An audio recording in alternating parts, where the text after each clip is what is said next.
Comment ça va YouTube? Les amis, re-bienvenue sur cette chaîne. On continue notre série sur les reacts sur cette chaîne avec une autre vidéo qui cette fois-ci vient de la chaîne de chez Ami Plante. Et la vidéo ressemble à une sorte d'expérience sociale et le titre c'est comment tout savoir sur quelqu'un à partir de son Instagram. Alors je sais pas s'il y a des stalkers parmi nous, des stalkers professionnels. Moi ça fait quelques années que j'ai plus stalké quelqu'un, la dernière fois c'était ma copine, ça s'est bien passé pour moi. Mais du coup la question c'est de savoir, est-ce que c'est possible de tout savoir de quelqu'un grâce à son Instagram? Comme d'hab, je vous mets le lien de la chaîne en description et n'hésitez pas à aller vous abonner, à laisser un pouce bleu à Ami Plante, c'est parti. Il y a plein de gens qui publient rien sur leur Instagram.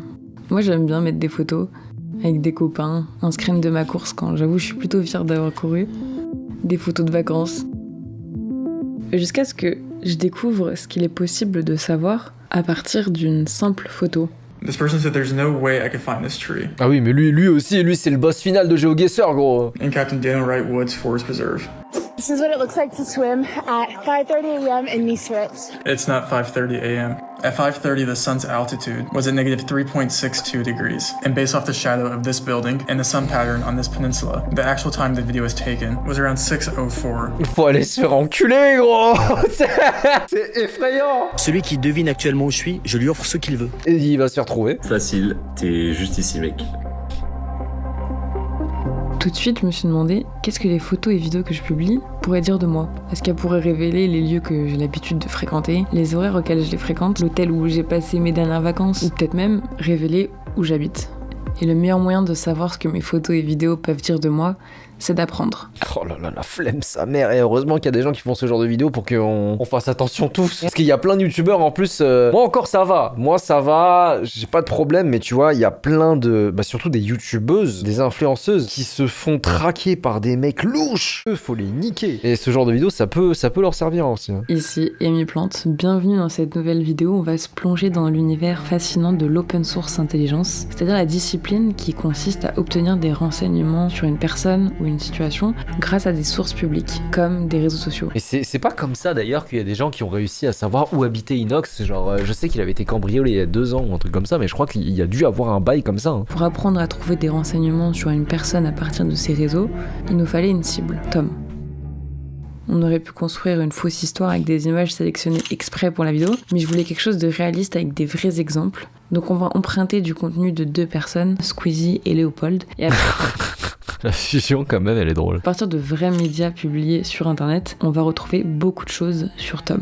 Avant de commencer, je voulais juste dire que bien évidemment cette vidéo est purement à but éducatif et j'ai fait exprès de prendre des exemples qui sont pas sensibles et aussi on a eu l'accord de Léopold. Profitez bien de la vidéo. Pas l'autorisation de Squeezie. Et voici la maison de Squeezie. Moi, notre cible a publié 7 photos sur Instagram. Une photo, il semblerait en vacances. Et nous, on veut savoir où notre cible passe ses vacances. Pas juste le pays, mais la ville, l'endroit, la pièce, le canapé exact sur lequel elle est assise. Je savais même pas si vraiment c'était possible de trouver un canapé comme celui-là et un cadre qui ressemble à ça. À l'échelle de toute la Terre, il va y en avoir plein. Et pourtant, à ce moment-là, j'étais juste pas encore tombée sur tous les outils, les méthodes, les communautés de la discipline. J'ai commencé juste à découvrir. Retrouver une localisation comme on veut faire à partir d'un média, c'est un truc qui est souvent fait par certains journalistes. Ça leur permet de vérifier si une information est vraie, de retracer la chronologie d'un événement à partir de photos sur internet. Mais il me semble, enfin c'est une méthode, il y a un nom à ce truc-là, mais surtout qu'en fait, c'est pas si difficile que ça. Hein. Je me suis dit que ça pouvait nous aider. L'une des plus connues de ces enquêtes et qui m'a marquée, c'est celle-là. On est en 2018 et il y a une vidéo montrant l'exécution par des soldats de 2 femmes et de leurs enfants. Ils ont trouvé où c'était. La question qui se pose, c'est de quel pays viennent ces soldats qui ont commis les meurtres. Apparemment, la vidéo elle aurait pu être tournée n'importe où au Sahel, mais les accusations se portent sur le Mali et le Cameroun. Le gouvernement camerounais va se défendre en qualifiant la vidéo de fabrication. Il affirme que ni les uniformes ni les armes ne sont ceux de l'armée camerounaise. En gros, les mois passent et il n'y a aucune certitude que quelqu'un soit tenu responsable des meurtres. Et alors, il y a des journalistes de CNN Africa qui décident d'analyser la vidéo et voilà ce qu'ils découvrent. We spent hours trying to match this range to the topography of northern Cameroon, and then in late July we found a match for the ridgeline. The video also reveals other details. This track, these buildings, c'est incroyable, and these trees. We can say with certainty that the killings took place here.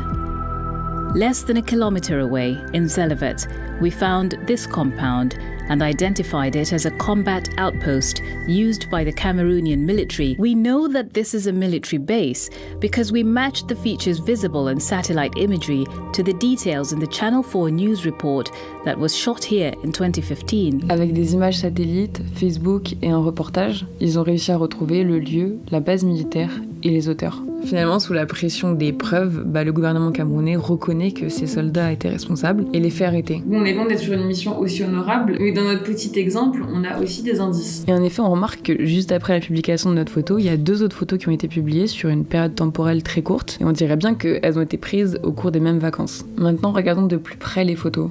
On a cette plage, un escalier en haut, le toit d'une cabane, une zone type bar, mais surtout cette forme de falaise distinctive. Et à la différence de la vidéo, c'est qu'on n'est pas dans une zone déserte, donc il y a sûrement d'autres gens qui ont déjà publié des photos au même endroit sur internet. Putain, bien joué. Voilà un des outils informatiques que je trouve parmi les plus incroyables. Les moteurs de recherche par image inversée, TinEye, Yandex ou celui qu'on connaît tous, Google Lens. Bingo. Oh là là là là là là là. Faut y penser, hein, c'est pas dur, mais faut y penser. Exactement la même forme. Y a aucun doute là. Meuf, elle a mis Uluwatu, Bali, Indonésie. On était dans cette zone là, et plus exactement sur cette plage, Nugalan Beach. Uluwatu, située dans la péninsule de Bukit, tout au sud de Bali, une région branchée à la mode, avec ses impressionnantes falaises de calcaire qui dominent l'océan Indien, ses stations balnéaires de luxe et ses beach clubs. On approchait du but, mais on n'avait toujours pas le canapé exact. Maintenant, regardons les détails de la photo. On voit la mer au fond, donc on est à max 500 mètres de la mer, et on a 2 boissons, donc on est dans un lieu qui sert des boissons. Ça peut être un restaurant, un beach club, un hôtel. En fait, ce qui serait idéal, ce serait de pouvoir afficher sur Google Maps les restos, beach club, hôtels à 500 mètres du littoral et proche de la plage de référence. Sauf que sur Google Maps, il n'y a pas cette fonctionnalité. Par contre, il y a un outil sur lequel on peut le faire, et ça s'appelle Overpass Turbo. Bah oui, bah y a un outil pour tout en fait. Overpass Turbo, c'est un outil de cartographie sur lequel on peut voir bien plus de choses que sur Google Maps, parce que ça repose pas sur les données de cartographie de Google, mais sur les données de OpenStreetMap. OpenStreetMap, c'est un projet collaboratif qui vise à créer une carte mondiale libre et ouverte. Et il y a des volontaires et des cartographes du monde entier qui y contribuent en ajoutant des données, ce qui fait que t'as beaucoup d'informations. Et sur Overpass Turbo, tu peux interroger cette base de données-là, et c'est ce qu'on a fait. Il y a tous les beach clubs, les hôtels et les restos moins de 500 mètres du littoral dans la péninsule de Bukit. Et nous, notre plage, elle est...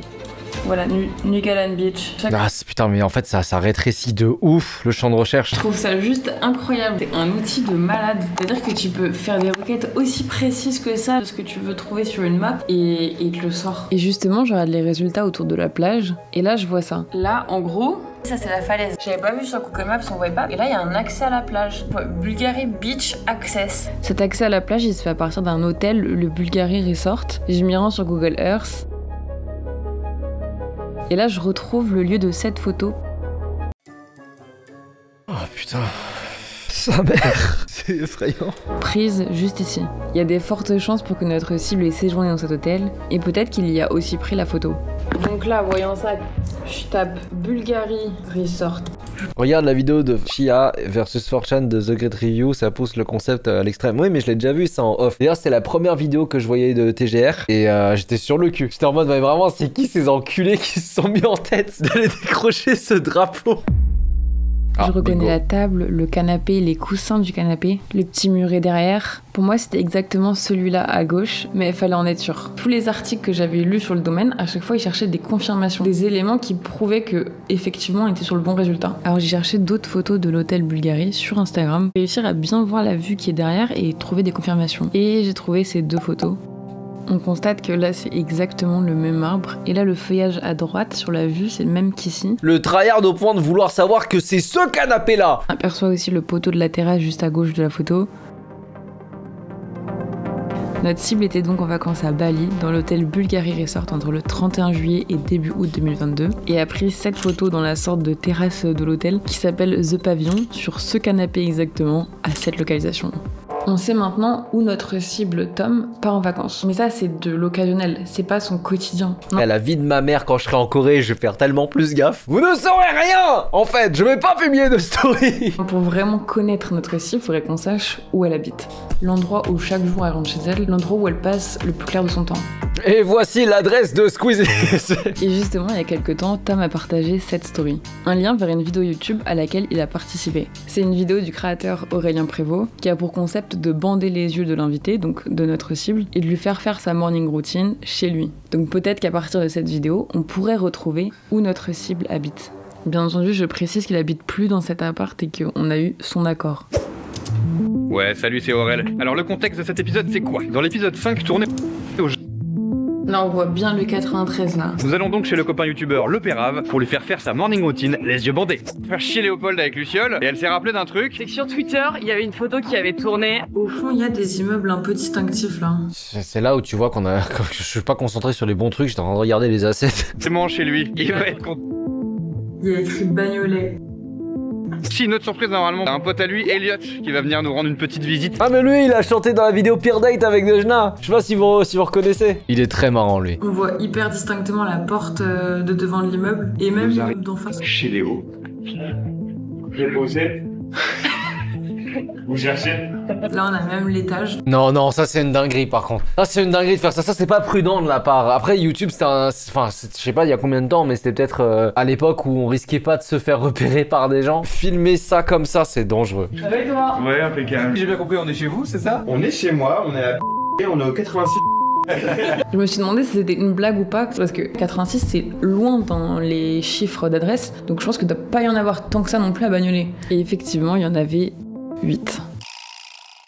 Comme quoi faut être archi prudent. Hein. Tu dis ça, blagounette, sans trop y réfléchir et puis t'as quelqu'un qui peut trouver ton adresse en 2 secondes. Si le numéro 86 est le bon, ça veut dire qu'avec seulement 2 éléments de la vidéo, en une recherche on est capable de trouver où la cible habite. Mais tu sais, ça je m'en fiche. Moi ce que je veux, c'est les gens cachés derrière des pseudos sur internet là, qui harcèlent et qui font des menaces de mort, eux faut les retrouver. Moi je veux cette méthode là. Tu sais ils ont un pseudo, mais c'est dur de trouver leur vraie identité. Moi je veux savoir comment faire. Maintenant on pourrait vérifier chacune des 8 adresses et voir s'il y en a une qui correspond avec le portail et l'immeuble d'en face qu'on aperçoit. Mais ça c'est un peu la manière chiante. Non, on peut faire plus rapide. Par exemple, en retrouvant ces immeubles, vu que cette vidéo a été tournée, il semblerait à côté de chez notre cible, ça veut dire que si on retrouve où se trouvent ces immeubles et l'angle sous lequel ils ont été filmés, on peut savoir quelles sont les adresses parmi les 8 qui sont les plus probables d'être les bonnes. On pourrait commencer par utiliser Google Earth parce qu'ils ont la modélisation 3D des bâtiments. J'ai découvert un outil encore mieux, Formap.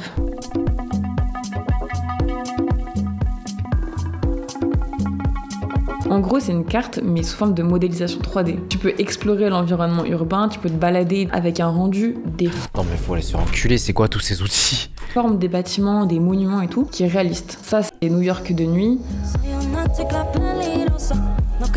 Ça, c'est Séoul le matin. Et ça, c'est Bagnolet. Je regarde les immeubles qui ressortent. On dirait un peu ces immeubles-là. C'est fou. Il y a vraiment le tic-tic comme ça sur le côté. Ouais, je suis sûre que c'est les deux là.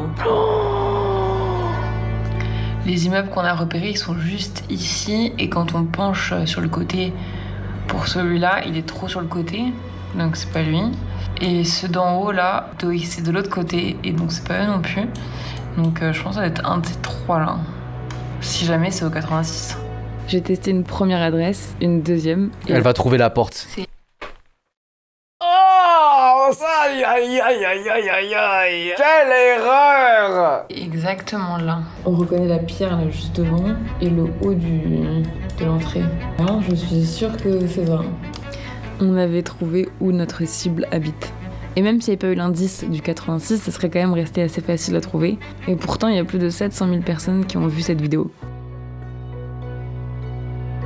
On avançait plutôt bien sur nos investigations sur notre cible. On sait où il passe ses vacances et où il habite. Mais la question qui me venait en tête, c'est jusqu'à quand est-ce qu'on est sûr qu'il habitait bien cet appartement-là? Ce que j'aimerais savoir, c'est quand cette vidéo a été tournée. C'est ce qu'on appelle de la chronolocalisation. Oh mais ça par contre c'est à partir de contenu tu vois. Un mec qui fout la merde sur les réseaux avec un pseudo, sans photo de profil, qui publie juste des tweets, comment tu fais pour le retrouver lui? Oh oui le chasseur de haters. Et moi ce serait tellement mon kiff, tu sais t'as un mec, il croit qu'il est safe derrière son pseudo, et genre tu dis, oui y a aucun problème, Timothée qui habite à Toulouse, rue de Sainte-Croix, c'est numéro 46, 2e étage, le gros dox. La discipline qui consiste à retrouver la date et l'heure où ont été prises des photos ou des vidéos. Et je me rendais pas compte de la puissance de cette discipline avant de tomber sur cet exemple. Gens qui ont réussi à retrouver la date où a été prise cette photo à une semaine près avec aucune indication mis à part la photo elle-même. Pour moi c'était un mystère, mais voilà comment ils ont fait. Ils ont retrouvé la date où est sortie cette voiture. Donc la photo elle pouvait pas être prise avant. Ils ont retrouvé la date où a été mise en place la caméra de surveillance qu'on aperçoit au fond de la photo. C'est la couleur des feuilles par terre pour connaître la saison, la taille du feuillage de cet arbre en comparaison à d'autres photos qu'ils ont trouvées sur internet dans le temps. Et pour finir, ils ont utilisé la manière dont le soleil éclaire la façade et ils ont calculé la taille des ombres pour finir avec une date, le 9 septembre 2009. En fait, ça c'est le truc plus poussé que j'ai au Guesser, c'est devine la date. La vraie date de la photo qui est le 1er septembre 2009. Une semaine près sur potentiellement des années. Mais nous aussi on avait des éléments potentiellement intéressants dans la vidéo. Le plus logique ce serait de commencer par une période temporelle et au fur et à mesure l'affiner. Au plus tard, la date de publication c'est le 13 juin 2019 et ils peuvent pas avoir tourné, monté et publié le même jour, donc on va dire qu'au maximum elle a été tournée la veille, le 12 juin 2019. Au plus tôt, il y a peu de chances qu'elle ait été tournée des années plus tôt, et au vu des tenues qui sont pas si couvertes pour les mois d'hiver les plus froids à Paris, on va dire le 1er février 2019. Maintenant il faut trouver des indices pour réduire cette période. Par exemple cet arbre là, il est élagué, on pourrait trouver à quelle période de l'année il le coupe, peut-être sur des images satellites. Malheureusement il n'y avait aucune image qui montrait l'arbre élagué, mais j'ai trouvé cette information. Quand c'est des arbres déjà bien établis, il n'y a pas besoin d'élaguer chaque année, mais quand on élague, il faut attendre que les feuilles soient vertes. C'est-à-dire pas avant mi-mars et jusqu'à juillet. Donc la vidéo a sûrement pas été tournée avant mi-mars. Donc il nous reste une période de 3 mois. On est encore loin de la date et l'heure. Et pour trouver ces deux données, il y a un indice particulièrement intéressant dans la vidéo, c'est les ombres. Vous comprenez pas c'est quoi, c'est... Excuse-moi, Shikamaru, hein.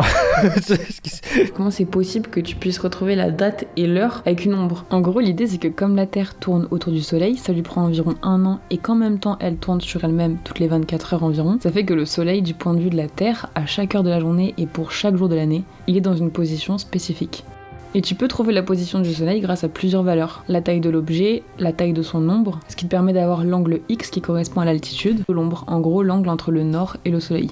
Donc j'ai mesuré tout ça, et maintenant il n'y a plus qu'à tester pour voir sur quel jour de notre période et à quelles heures il y a des données qui ressemblent les plus aux nôtres. Pour ça on va utiliser un outil trop stylé qui s'appelle SunCalc, qui permet de reproduire exactement la trajectoire du soleil. Je lui donne les mesures que j'ai faites, et voilà les dates qui semblent les plus probables. Le 9, 10 ou 11 avril. J'ai pas la vraie date du tournage, mais il y a des bonnes chances pour que ce soit une de ces dates-là. Donc notre cible habitait encore à cette adresse début avril 2019. On sait où Tom part en vacances, où il habite, et jusqu'à quand il habitait encore à cette adresse. Et on pourrait chercher encore plein d'autres trucs. Franchement, j'avais jamais autant pris conscience des informations que je partage. Et je crois que je vais aller faire un tri sur mes réseaux là. Le niveau de chômage pour avoir le temps pour tout ça, c'est pas le niveau de chômage, c'est le niveau de cambriolage. Pour moi, ça c'est des outils pour cambriolage. Et même si je fais le tri, j'ai l'impression que dans le contexte d'internet et des réseaux, bah si tu cherches vraiment sur quelqu'un, tu vas sûrement finir par trouver des trucs. Alors bon, dans ce contexte, j'ai envie de dire que le mieux c'est d'apprendre et surtout d'utiliser ce qu'on sait faire à bon escient. Internet, il y a plein de ressources, la technologie c'est incroyable, mais encore plus incroyable quand c'est utilisé pour le bien. C'est fascinant. Mais elle, c'est pas la première fois que je vois une vidéo de Amy. C'est pas elle qui a passé 42 il y a 1 ou 2 ans, qui a fait l'école 42 et qui a expliqué comment se passait la piscine. Si c'est elle, ouais, en fait, il y a une vibe super sympa dans ces vidéos où juste elle te raconte le processus d'un truc qu'elle a décidé de faire, une sorte de lubie qu'elle a décidé. J'aime beaucoup ce qu'elle fait, Amy. Bon, du coup, pour ceux qui aimeraient aller suivre sa chaîne, je vous mets le lien en description. N'hésitez pas à aller vous abonner, à lui laisser un pouce bleu, à lui donner de la force. Si jamais la vidéo vous a plu, pour ceux sur YouTube, n'hésitez pas à vous abonner et à me laisser un pouce bleu. Et moi je vous dis à très bientôt pour une prochaine vidéo. Peace!